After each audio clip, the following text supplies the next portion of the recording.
Hello everybody, we've moved up the coast. We're now in Hervey Bay, which is where Ben and Alice live, and I don't know why I'm recording this because the main people who are watching it are out here.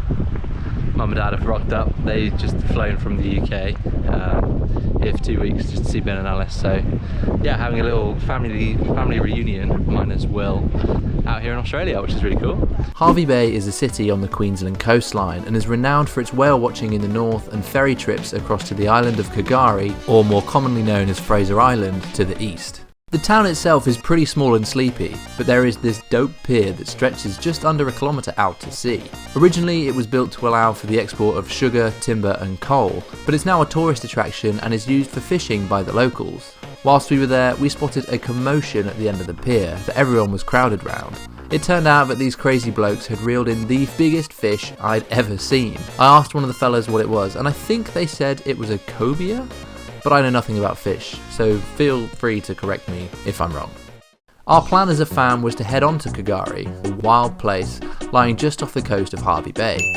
This island is 122 kilometres long and is made entirely out of sand. I don't like sand. It is the largest sand island in the world and consists of rainforests, deserts, lakes, mangroves and swamps, and is teeming with interesting wildlife, notably dingoes, but there have been sightings of saltwater crocodiles and the island is said to be surrounded by sharks. Despite being pretty inhospitable, it was once a logging and sand mining spot and is now in fact a tourist gold mine taking in 500,000 people a year, and this included us. We hired a 4x4 truck to allow us to spend a few days exploring what the island has to offer, whilst trying not to die. These 4x4 trucks are necessary as there are no roads on the island, just dirt and sand tracks that crisscross around to get you from A to B. To get to the island we had to get up early and catch a breezy 50-minute ferry ride with other adventurists, before docking at Kingfisher Bay, one of the 2 resorts set up to host those not camping. The 4x4 company had given us a list of things we had to see before we left the island, so as soon as we hit land we got to work, heading towards our first location, the Stone Tool Sandblow. G'day everyone, we're out here on Fraser Island, wild Fraser Island. Been driving through forest in our 4x4, which has been really fun. Yeah, so we're going to be here for one night. We've got a lot of things that we want to go and see. We just stopped at our first stop, which is a lookout point. This place is so cool. It's like a big sand spit or sandbar, but it's like the biggest one in the world. And yeah, just look at this. This is all inland sand, and then you've got the sea out there.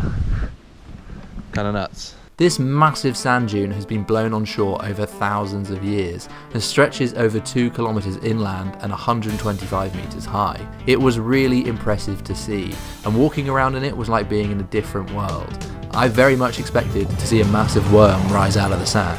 The next stop on our tour was Eli Creek, a freshwater creek on the east coast of the island just north of the sandblow. It's probably the most popular spot on the island as the steady stream of fresh water from the creek provides the perfect natural lazy river. Hey everyone, I'm a crocodile now. We spent a few hours of our afternoon bobbing along in the water with the hundreds of other people chilling here. Like seriously, it seemed like half of the island had showed up in this one place. After we were done messing around in the water, we were back on the beach and driving up the 75-mile coastline. This time to the shipwreck of old SS Maheno. This boat was on its way to be broken up in Japan when in 1935 it got caught in a cyclone and beached on K'gari. Although it doesn't look like much on the surface, there are over 3 stories of boat hidden under the sand. The next day we did some exploring inland, weaving around the island to find the treasures that are hidden along the bumpy trails. The island really is a maze, and without a good map and idea of where we were going, I doubt we would have found Lake Mackenzie. This lake is one of the hundreds of freshwater lakes on the island, and similar to Eli Creek, is super popular with tourists. With a nice beach to chill on and super clean fresh water to swim in, it's the perfect place to spend an afternoon relaxing on Fraser Island. Hello there. However, we couldn't stay forever, and eventually we had to weave our way back to the dock to begin our return journey to the mainland. I only had a few days left in Australia now, which were going to be spent back down the coast near Sydney. But as I sat on the boat back to Hervey Bay, I reflected on the great time I got to spend with my family on K'gari, and how grateful I was we weren't all eaten by dingoes.